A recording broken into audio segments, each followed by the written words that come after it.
to Scots, Kirk, Presbyterian, and for those who are listening online and watching.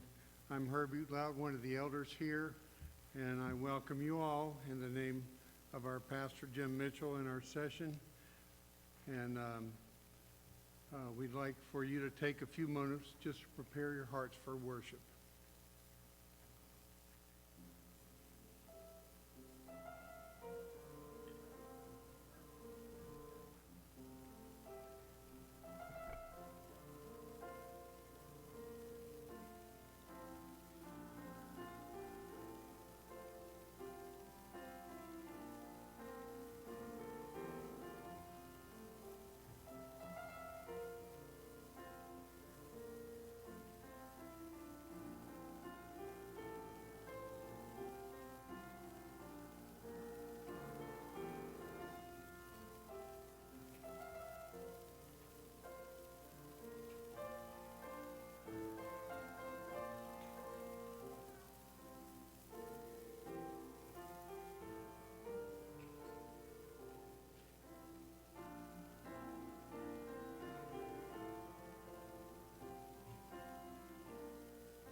Our call to worship this morning is Psalm 134. Psalm 134, a song of ascents. Come, bless the Lord, all you servants of the Lord, who stand by night in the house of the Lord. Lift up your hands to the holy place and bless the Lord. May the Lord bless you from Zion, he who made heaven and earth. We'd now like to sing a song of praise to our God who made heaven and earth, taken from the Trinity hymnal number 660 and printed in your bulletin. O God, beyond all praising. Let's stand and sing.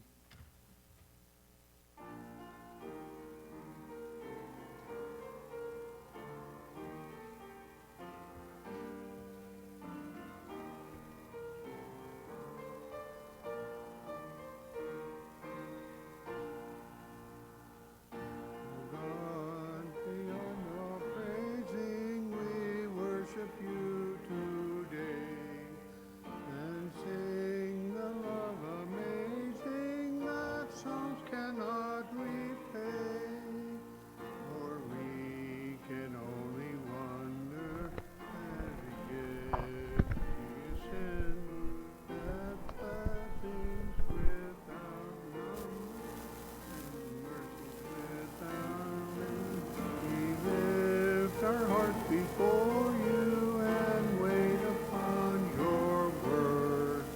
We honor and adore you, our great and mighty Lord. And here, O gracious Savior, accept the love we bring, that we who know your favor may serve you as our King.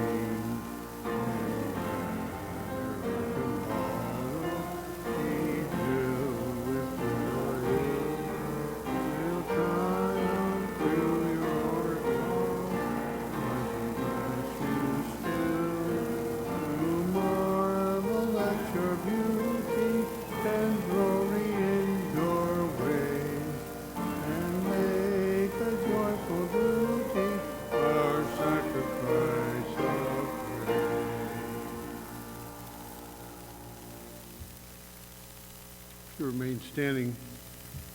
Let us pray. God our Father, you are the God beyond all praising. There is nothing that we can come up with in our human minds to adequately praise you as we consider our Savior Jesus, who died that our sins might be paid for. Lord, we bow the knee before you, and we thank you for your graciousness to us. We pray that by your Spirit you would empower us today to receive your word and that it would be applied to our hearts. We pray for our pastor as he preaches, Lord, that you would fill him with your Spirit and that your word would go forth and accomplish the purpose for which you have intended it. O Lord, may our hearts be filled with praise today as we worship you. And we pray it in the name of our Lord Jesus Christ, who taught his disciples to pray, saying, Our Father, who art in heaven, hallowed be thy name. Thy kingdom come, thy will be done, on earth as it is in heaven. Give us this day our daily bread, and forgive us our debts, as we forgive our debtors. And lead us not into temptation, but deliver us from evil. For thine is the kingdom, and the power, and the glory forever. Amen. Our confession of faith this morning is taken from the Belgic Confession of Faith, 24b. So let's read this together in unison. Christian, what do you believe? We are indebted to God for the good works we do, and not God to us, since God is at work in us, enabling us both to will and to work for his good pleasure, thus keeping in mind what is written. When you have done all that you were ordered to do, say, we are worthless slaves. We have done only what we ought to have done. Yet we do not wish to deny that God rewards good works, but it is by grace that God crowns these gifts. Moreover, although we do good works, we do not base our salvation on them, for we cannot do any work that is not defiled by our flesh and also worthy of punishment. And even if we could point to one, memory of a single sin is enough for God to reject that work. So we would always be in doubt, tossed back and forth without any certainty, and our poor consciences would be tormented constantly if they did not rest on the merit of the suffering and death of our Savior. Please be seated.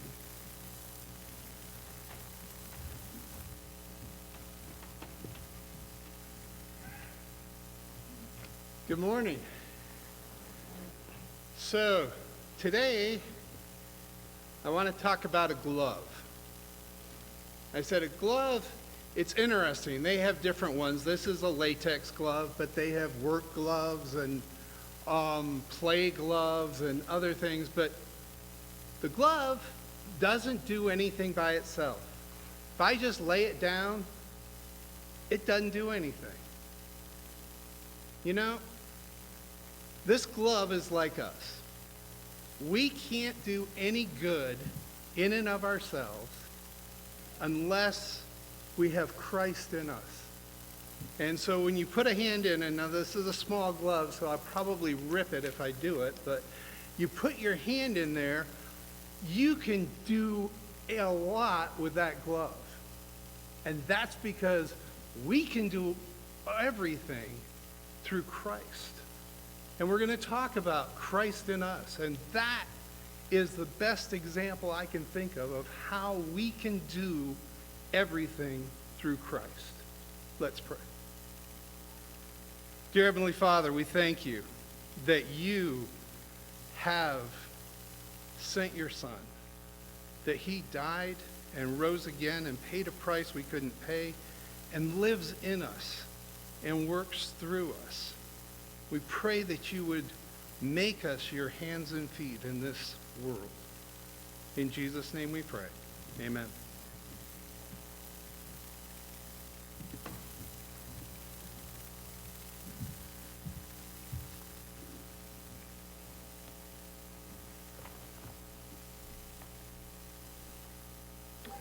Our scripture reading this morning is from Ephesians 4, verses 17 to 32. Ephesians 4, 17 to 32. Now this I say and testify in the Lord, that you must no longer walk as the Gentiles do in the futility of their minds. They are darkened in their understanding, alienated from the life of God because of the ignorance that is in them due to their hardness of heart. They have become callous, and have given themselves up to sensuality, greedy to practice every kind of impurity. But that is not the way you learned Christ, assuming that you have heard about him and were taught in him, and the truth is in Jesus, to put off your old self, which belongs to your former manner of life and is corrupt through deceitful desires, and to be renewed in the spirit of your minds, and to put on the new self, created after the likeness of God in true righteousness and holiness.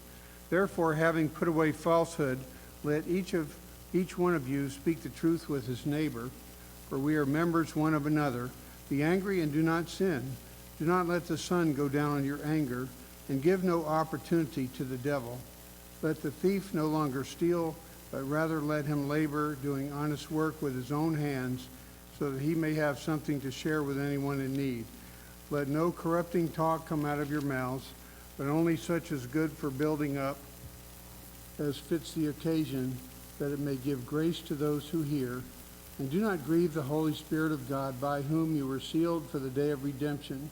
Let all bitterness and wrath and anger and clamor and slander be put away from you, along with all malice. Be kind to one another, tender-hearted, forgiving one another, as God in Christ forgave you. The word of the Lord.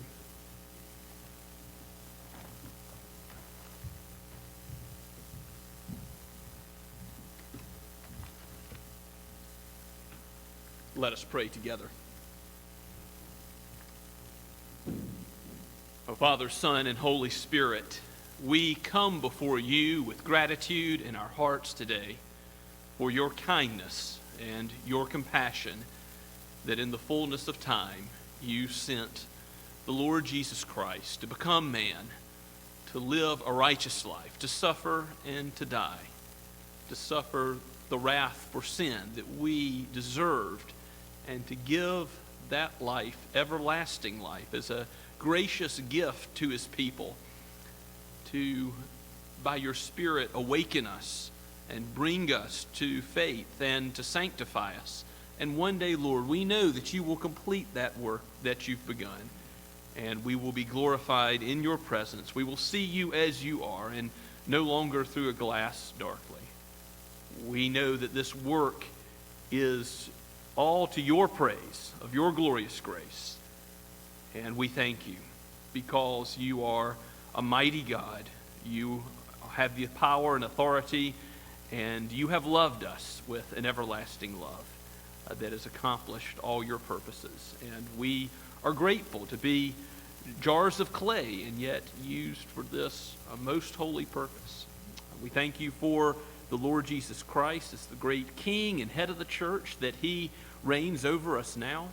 We pray for his abiding care, that we would have a safe gathering together in person, and for those that are using the online streaming, Lord, let us be united in spirit as we come to worship you together with the angels in heaven as they sing your praises, singing, "Holy, holy, holy is the Lord God Almighty, who was and who is to come." We know that we join with the voices of the saints triumphant, and we have this heavenly hope that Christ, where he dwells, that we will be also, that he is the author and finisher of our faith. And so, Lord, let us fix our eyes upon him as we hear your word preached.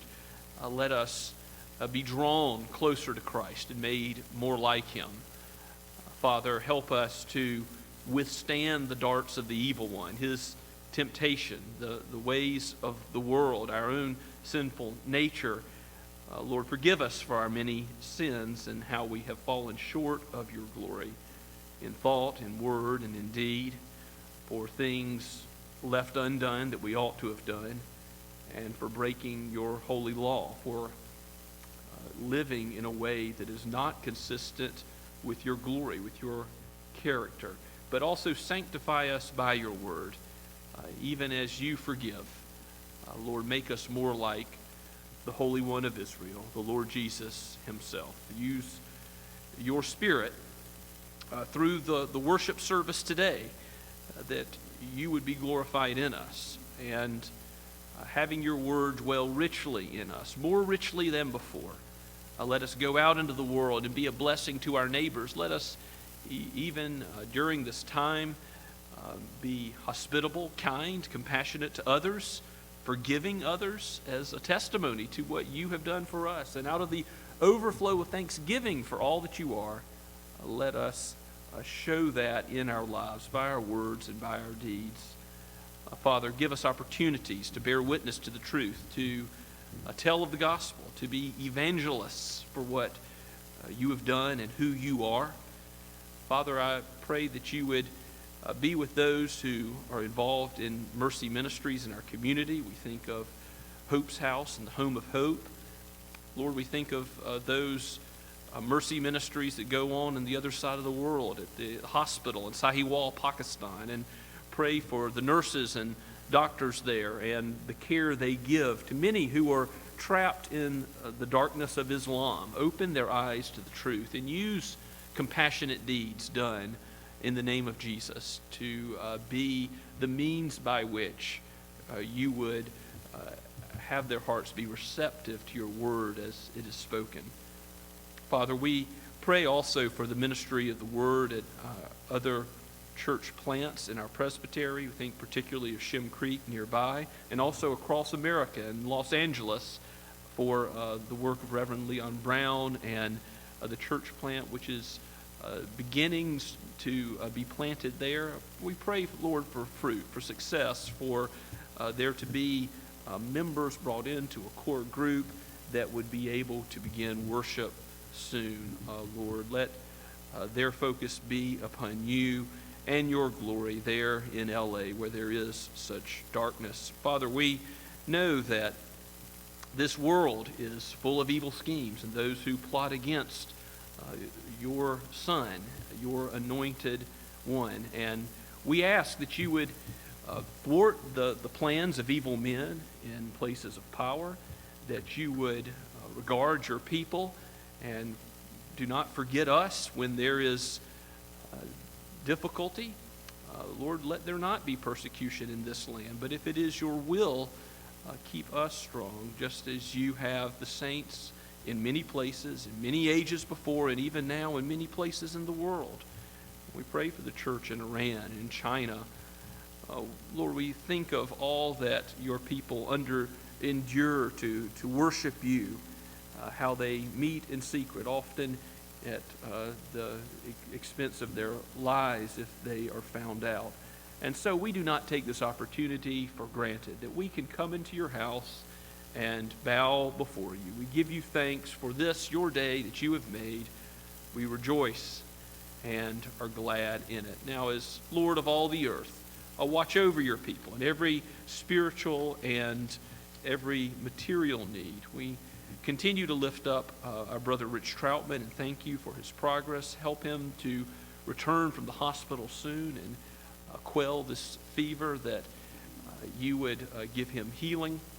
We pray. We thank you for how you brought Margit Pasauskas home from the hospital and continue to pray for her healing as well, and lift up Kelly Crumps as she has surgery tomorrow, and Lord, guide the hands of the doctors and nurses to give her success. We pray for all these things, knowing that you are good and you care for us. We cast our burdens upon you, for we know that you are a God who loves us with a perfect love, with more knowledge of our ways than we have ourselves. So, Father, we continue to lift up Gay and Larry and ask for healing there as well. We pray for parents and those who are seeking to raise their children, the nurture and admonition of you. For our youth group, Lord, give more and more spiritual understanding and growth in the faith to these. And Father, we pray for those who are married, that you would have them love one another as Christ loved the church. Give husbands a love for their wives. And Father, we pray that you would bless children with obedience and in the Lord as it is fitting. And ask also that you would help those who are single to live according to the way that you have called them. Father, we pray for your blessing on those older saints who are seeking to finish well, to bear fruit even into old age. May you bless them as they continue to seek your face and study your word. May all of your people from every nation, tribe, and tongue, not only this fellowship here at Scots Kirk, but also in other Bible-believing churches in Somerville, in this area, and around the world, may we together as one body unite to sing your praises, to proclaim your greatness, to proclaim Christ. For all this we pray in his holy name. Amen. As we continue to worship the Lord now, let us stand and sing together, "There is an everlasting kindness," as the words are printed in your bulletin.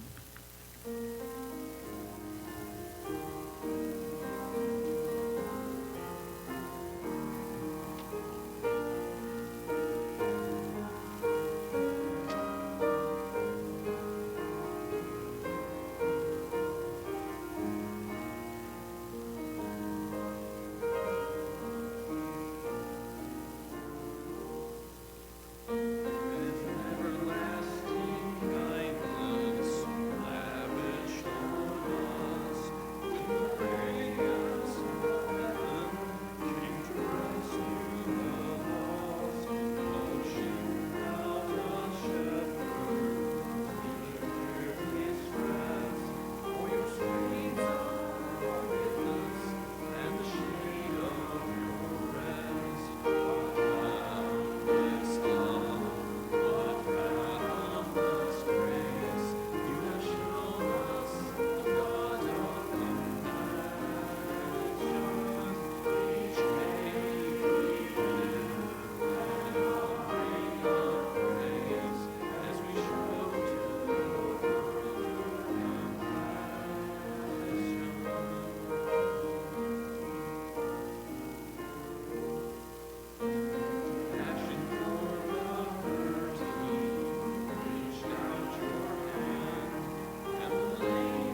Let us pray.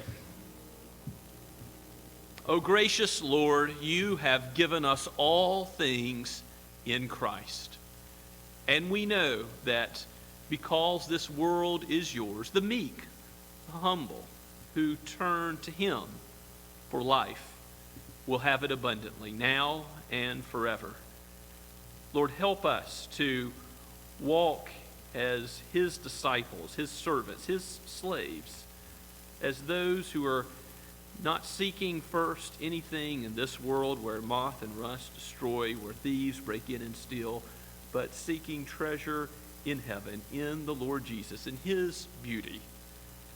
Father, make our lives a living sacrifice for you. Use all that we are for the praise of your glorious name. Use what we give now in tithes and offerings, not so that any agenda of man would go forward, but so that the Lord Jesus Christ would use these things to build his church here and around the world in deeds of love and mercy, and with the preaching of the gospel of peace. For we pray this in Jesus' name. Amen.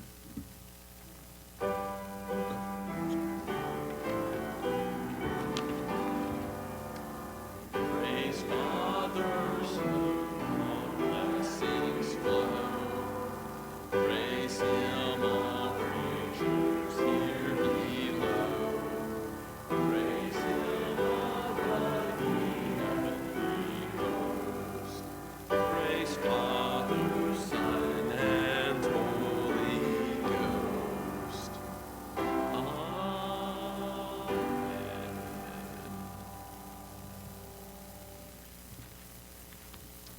Turn with me, please, in your copy of God's Word to Colossians chapter 3.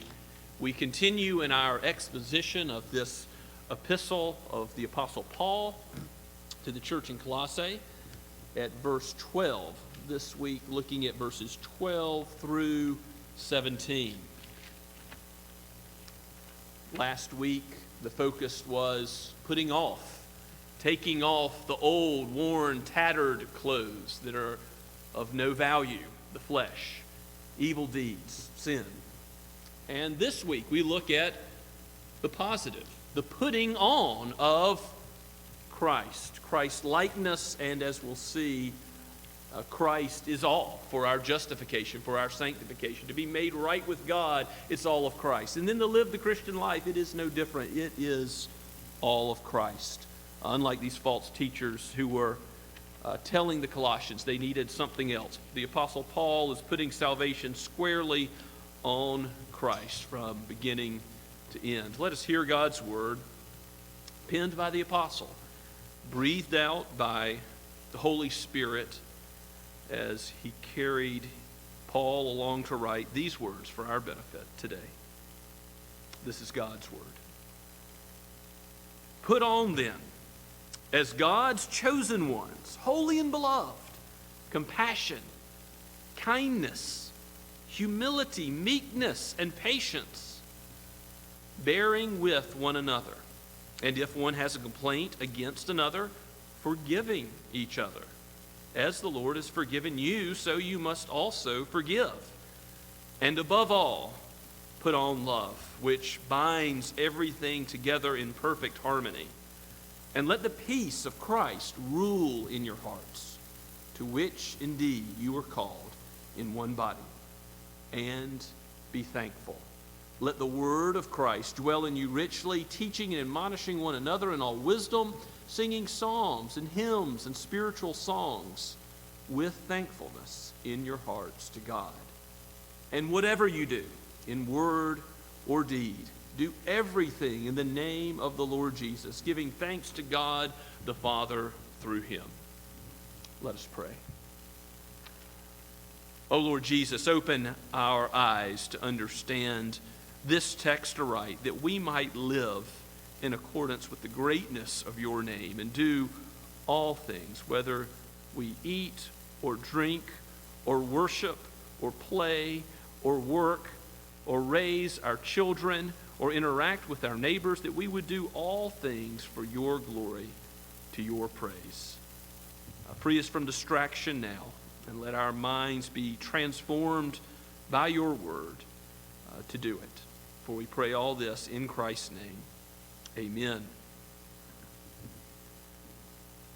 Putting on Christ, putting on the new clothes. This is what the apostle is focusing on in this glorious text, where really it crescendos with thanksgiving and praise to God, and shows how it affects our whole lives as we are called to live in the name of Christ, as he relates it to worship, and how we will, as a matter of fact, be singing his praise because of what Jesus has done. Putting on Christ means more than just putting on good works as a way of life, because we do not, as we already confessed this morning, base our salvation on good works, do we? No, we do good works. We put off the old, the sin, and we put on the new because Christ has saved us, because we are living a life of thanksgiving to him. It is a result of salvation and justification, not the cause of it. And I think you can see that clearly if you look up with me Galatians chapter 3, verse 27. Actually, we'll read verse 27 through 29. Here, the Apostle Paul is using the same language of putting on Christ, and he clearly relates it to our justification and how we are saved. He says, "For as many of you as were baptized into Christ have put on Christ." In other words, if you have truly received the sign of faith, that reflects the faith that is in you, you indeed are Christ. You belong to him. You are saved in Christ. And he goes on to say in verse 28, there's neither Jew nor Greek, there's neither slave nor free, neither male nor female, for you are all one in Christ. And if you are Christ, that is, if you belong to him, if Jesus is the vine and you are the branches, if you are united to him, then you are Abraham's offspring. You are true Israel. You are spiritual Israel, heirs according to the promise. In other words, you have the gospel promise of salvation. You have the covenant love of God because of your connection to Christ. Now, turn with me again to Romans 13, another place where Paul uses this put on language. Romans 13 at verse 14. Again, maybe we can start a couple verses earlier at verse 12. The Apostle Paul is talking about our sanctification, how we are to live in the context of this verse. So it's a bit different than what he says in Galatians, but the same putting on Christ language. Verse 12, "The night is far gone, the day is at hand. So then let us cast off works of darkness and put on the armor of light." You see, he's saying, leave behind the old clothes. Live according to the new life in Christ. Put on the whole armor of God, which what is putting on the armor of God? We said it before. It's putting on Christ. Let us walk properly, verse 13, as in the daytime, not in orgy, sensuality, quarreling, jealousy, but the positive, put on the Lord Jesus Christ and make no provision for the flesh to gratify its desires. So being connected to Christ, being saved by Christ, knowing that you're a recipient of the promise of God made to Abraham, Isaac, and Jacob, that means, therefore, live according to the sanctifying work of the Spirit of Christ in your life. So it's not as if Christ saves us by grace and then we go on in the Christian life by our own strength. No, the power of the cross, the power of Christ's righteous life is applied in our justification, in a single act of God given to us that we are his, and then in our sanctification, that progressive work of God in our lives, that more and more we die unto sin and we live unto righteousness to become like the image of Christ himself. So back to Colossians, when the Apostle Paul uses this language of putting on Christ, he has in his mind this total, all-encompassing work of salvation, that Christ is all in our justification for the forgiveness of sins, and in our sanctification to be made more holy, to live in a different way, which is the focus in chapter 3. Put on then as God's chosen. And I don't want you to miss this. There's a whole bunch of verses in your outline if this is a surprise to you. I mean, God's predestinating love is a theme throughout Scripture. All of Old Testament Israel, you could say all of the Old Testament reflects God's choosing of a people. Because what is Israel except God's chosen people? It reflects that God is sovereign. We love Him because He first loved us. I know there are difficult questions associated with that doctrine, but the Apostle Paul addresses them most candidly in Romans chapter 9. We have him praising the Lord God for His predestinating love in Ephesians chapter 1. The Lord Jesus Himself teaches this doctrine. The Psalms of the Old Testament teach it. All the apostles teach it. So I encourage you, if you don't yet grasp it, study God's Word with a receptive heart and ask the Lord to show you how He is sovereign in salvation from first to last. And the Word of God will be your teacher in this regard. And certainly here it is in this text as a reminder to us. Put on then as God's chosen. You're able to live confidently for Christ because you are chosen. You are His. You are connected to Him. And you are holy and beloved. You are saints, as the apostles already addressed the Colossian church. You are beloved. And now you're to put on these fruits of the Spirit, these good works, these attitudes of the heart even, that the apostle lists. And yes, they are similar to the fruits of the Spirit list in Galatians chapter 5, verses 22 and 23. But here are a few singled out. Compassion, kindness, and those two are pretty closely linked, closely connected. Then humility, meekness, those are also linked. Humility, meekness, looking to the needs of others first. And these two are close to patience because patience means how we deal with other people, realizing that we ourselves don't come first. And the apostle goes on to speak about patience in the 13th verse. But before we leave verse 12, the compassion and kindness that God expects us to have is not just a generic niceness. The compassion and kindness that God expects us to have for others is a compassion and kindness which reflects His own character. And we see His covenant love in the Old Testament called His loving kindness in many translations because it encompasses that kindness and compassion of God that's seen in salvation. Titus 3:14 puts it this way: "But when the goodness and loving kindness of God our Savior appeared, He saved us, not because of works done by us in righteousness, but according to His own mercy, by the washing, the regeneration, and renewal of the Holy Spirit, whom He poured out on us richly through Jesus Christ our Savior, so that being justified by His grace, we might become heirs according to the hope of eternal life." The loving kindness of God, the goodness of God, the compassion of God, what is that seen in? Chiefly Christ, the gospel.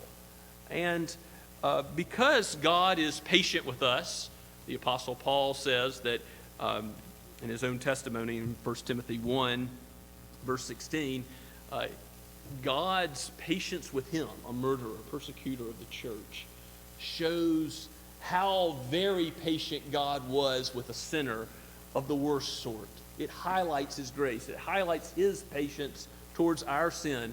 Think about how patient God is in our lives. So we sin against Him day after day. Sometimes we don't even realize a sinful pattern of life that we still have as His children until 10, 20 years later. And then He sanctifies us further. He shows us something new in His Word. He teaches us from His Word, and we grow in the knowledge of the Lord. But God is patient with us, isn't He?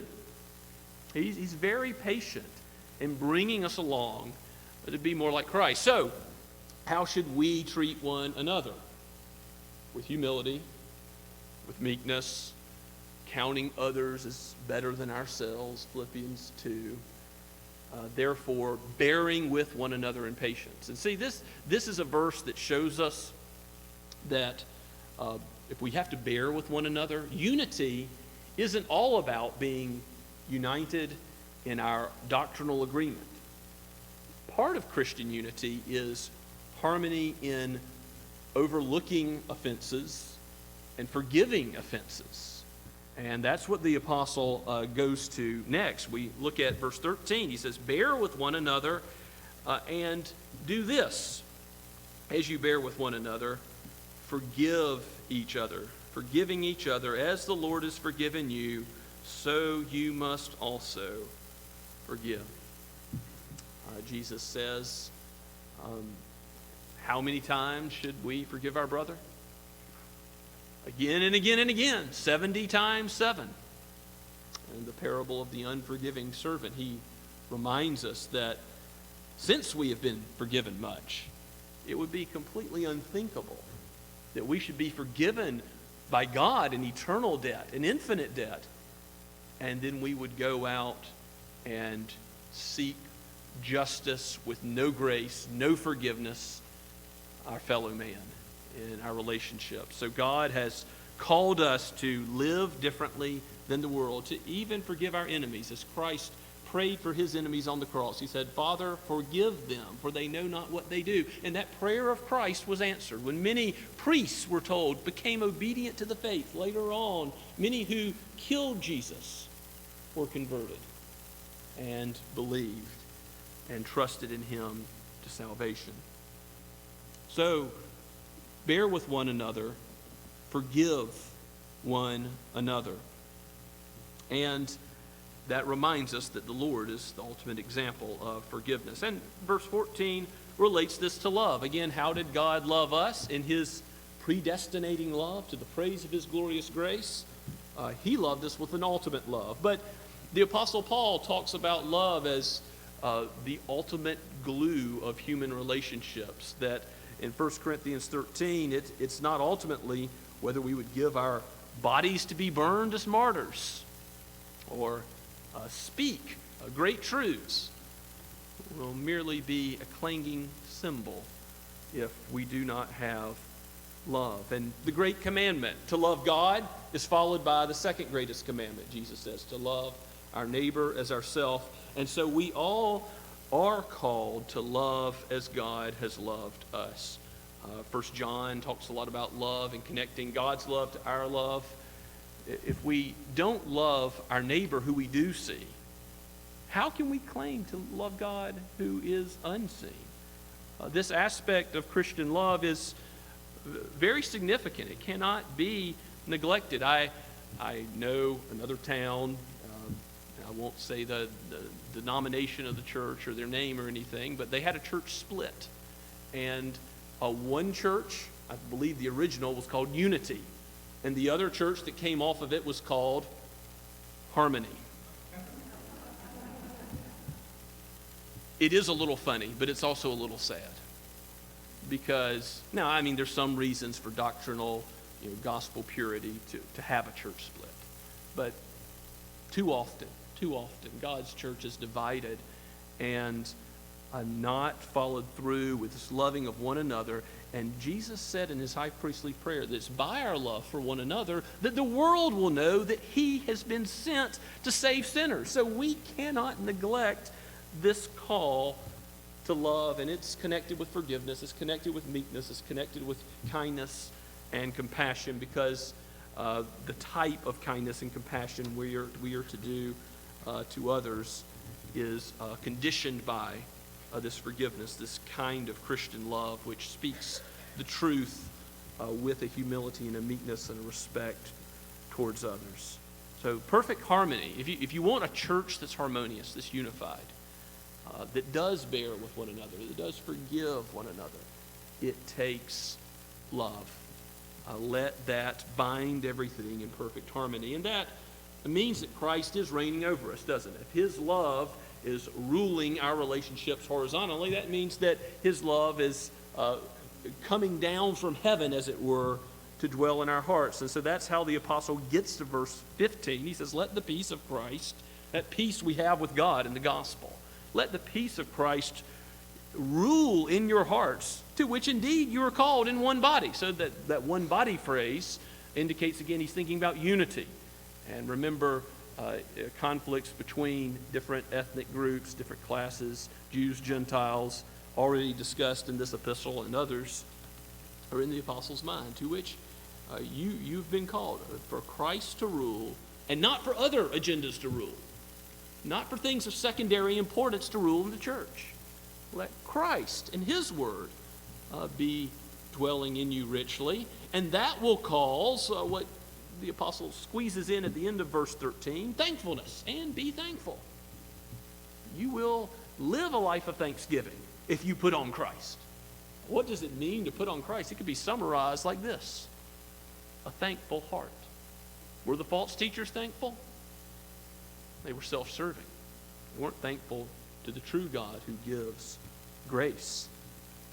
So let the word of Christ dwell in you richly, verse 16, teaching and admonishing one another with all wisdom, singing psalms and hymns and spiritual songs with thankfulness in your hearts to God. So how does this thanksgiving overflow? The apostle says it will overflow in doing something we've already done this morning.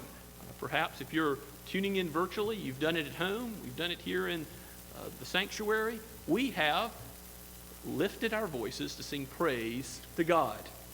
And that is appropriate, isn't it? From all of Scripture, we see that God's people sing his praises because they were thankful. When God delivered the Israelites from Pharaoh's hand, and he opened the Red Sea, and they walked through on dry land, and then Pharaoh and his chariots and armies were crushed by the judgment of God, bringing the waters back together on them. What happens in Exodus 15? Moses says, let's sing. Let's sing a song of praise to God. And he enjoins all of Israel to lift their voices with him. In the same way, the Psalms so frequently repeat the point that we are to sing praise to the Lord. You could cite a million of them, but let's go to Psalm 96 just as one example. In Psalm 96, you see a characteristic example of how the Psalms speak about singing. We'll just look at the first three verses. The psalmist writes, "Oh, sing to the Lord a new song.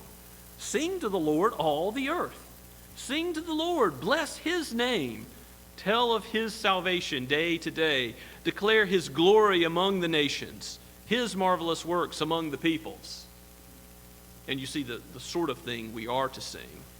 Some people might be surprised at the question, what are we to sing? Because they think, well, we just sing what we want to sing, right? But no, that's not the case. God tells us what to sing, what he wants us to worship him by. And this song tells us what we are to sing to the Lord. Specifically, we're to bless his name, tell of his salvation. We're not to make his worship about us, but we are to, even in mentioning us, we are to draw the glory to himself, declare his marvelous works amongst all peoples. And in the Psalter, there are various types of psalms. There are psalms that are laments about the darkness of life, the difficulties that are faced. And in some ways, those are psalms about us, right? About our lives. But those are still songs that praise God and glorify him as they look to him in those circumstances. There are psalms of praise, psalms that are directly praising God that don't speak to the congregation. Some psalms do that, where they're used to teach one another, admonish one another. David talks about how in Psalm 51 his repentance would be a model for others. The same in Psalm 32, as a matter of fact. But David, in presenting those things, does it ultimately for God's glory, whereas some hymns just directly praise God for who he is and what he's done. Now, back to Colossians 16. This verse has been understood in different ways in Christian history. Some today take it to mean, when it says singing psalms and hymns and spiritual songs, it's referring to psalms as inspired scripture, the Psalter, 150 psalms. And then hymns are, we have modern hymns, Rock of Ages, etc. And spiritual songs are maybe about the ups and downs of life, but a different type of uninspired song. Now that may be the case, but I have been convinced in studying this subject that those who argue that these categories, the Greek words, are not that different are probably right. In other words, there are probably 3 different designations for types of psalms. That is, psalms that have to do with the Christian life, hymns, more direct praise to God, and spiritual songs, speaking to the congregation, speaking to one another. All of these are with thankfulness in our hearts, and whichever interpretation you choose, you see that we are to sing psalms. We're definitely to sing God's word, and that's a good thing.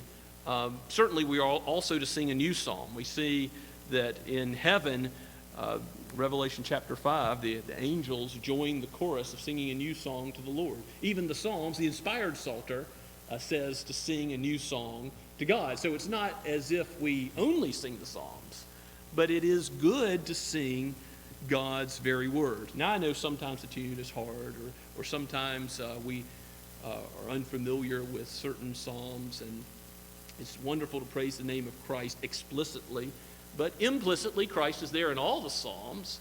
And I really wish, I was just telling some of you a few days ago, that I knew all 150 psalms by heart. I suspect I do know 150 songs on the radio pretty much by heart. If I knew this songbook of God by heart, what would that mean for my Christian life? If I were thrown into prison, would I be ready to face all the circumstances with the Word of God dwelling in me richly, teaching me day to day, not even having a need for a copy of God's Word? What do you think? Where is your heart meditating on what song? We were made to sing. God created us to lift our voices in praise. What is our heart gravitating to praise? With thanksgiving to Christ and all He's done, it ought to be Him, His person, His work. That praying is not the only thing we do in Jesus' name. Look at verse 17. Paul says, whatever you do, in word or deed, do everything in the name of the Lord Jesus, giving thanks to God the Father through Him. So that is, if you sing, in whose name are you to sing? In Jesus' name. When you pray, you're to pray in Jesus' name. That means praying in His person and authority. You're not to pray for your own will, but for His will to be done. And when we think about God's Word, how are we to do that? In the name of Christ, we're to be transformed to be more like Him.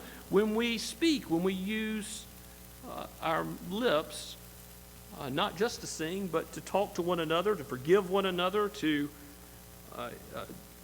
in human relationships, interact with one another. Paul's already said, don't lie, but reflect the truth. So that's to be done in Jesus' name. Everything we do as we live is to be done in the power and authority, that heavenly authority that the Apostle Paul has already talked about in chapter 3. Look back at verses 2 and 3. Set your mind on the things that are above, not on things that are on the earth. For you have died, and your life is hidden with Christ in God. So you were to live according to that heavenly authority in your life, and it's to be reflected in everything that you are and all that you do. In fact, the 10 commandments that tell us not to take God's name in vain, commandment number 3, that means that we are to do what is the opposite of that: take God's name as holy, to glorify His name, to honor being called a Christian, a Christ follower. To recognize that when we live before the world, not only we always live before the face of God, but we also are reflecting who Jesus is to a dark and dying culture. Are we shining as lights for Him? Are we salt and light in this world? Because the darkness doesn't understand Christ. They hate the light. But Christ has called us to be even, yes, hated, despised, forsaken on His account. and to live for him, whatever the cost, to be his disciples indeed.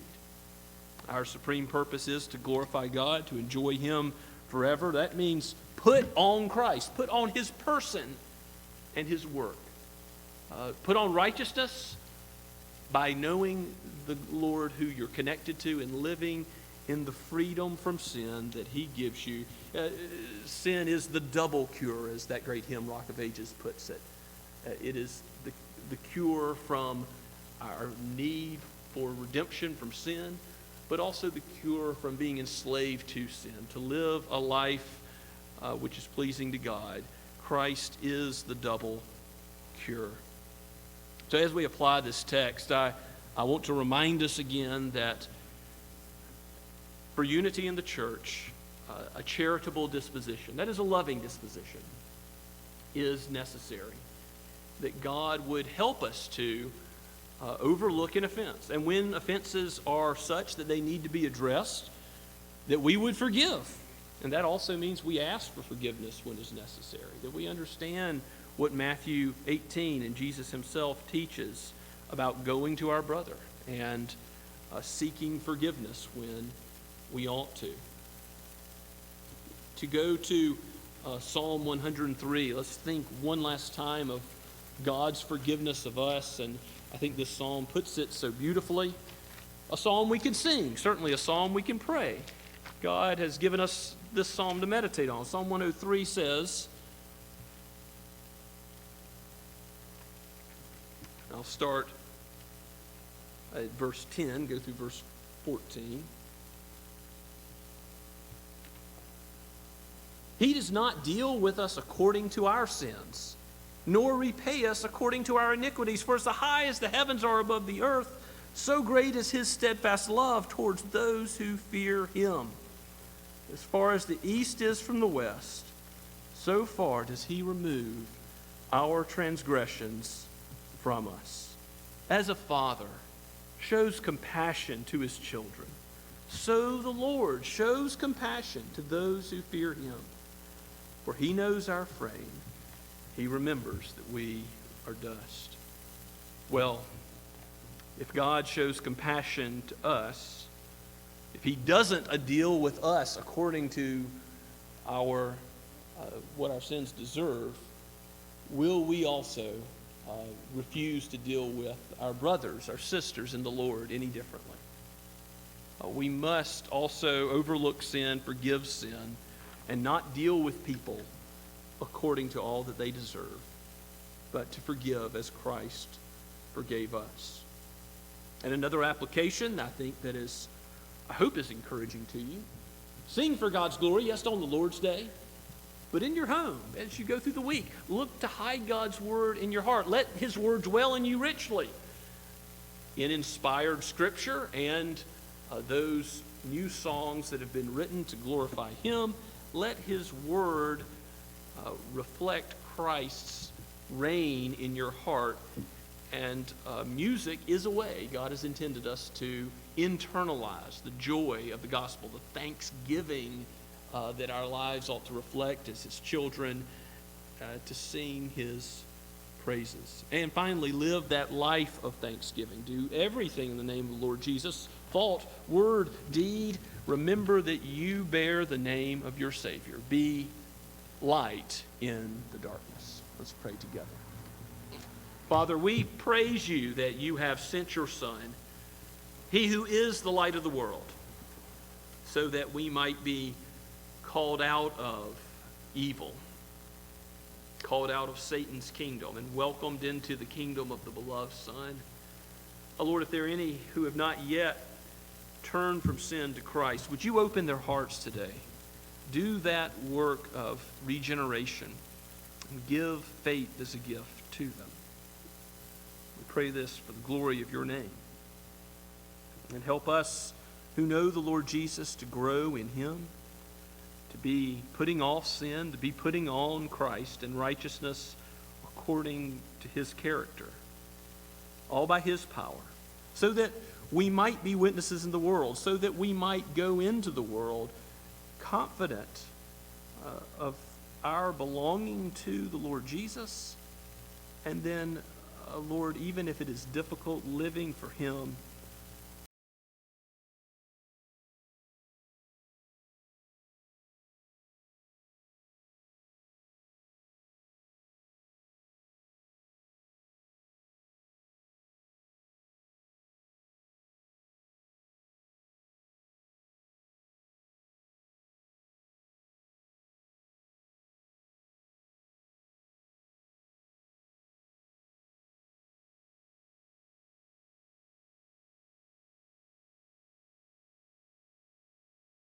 we sing.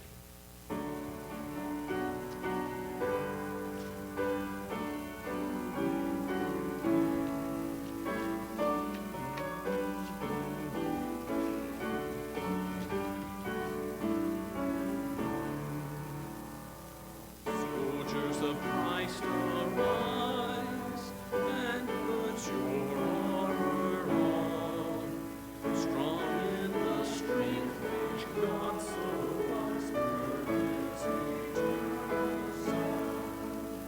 Strong in the cross and in His mighty arm, who in the strength of Jesus trusts is more and conqueror. Standing in His great might, with all His strength endued, but take to arm for the fight, the battlefield. Leave no unguarded place, no weakness for the soul. Every grace fortify the whole.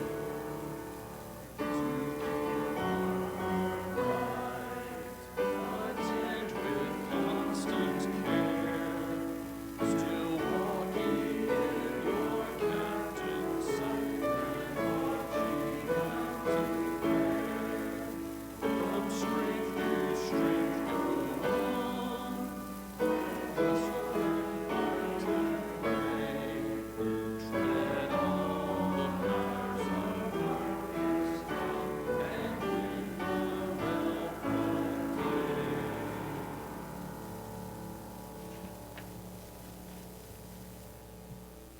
Now may the Lord bless you and keep you. May He cause His face to shine upon you and give you His peace, now and forever.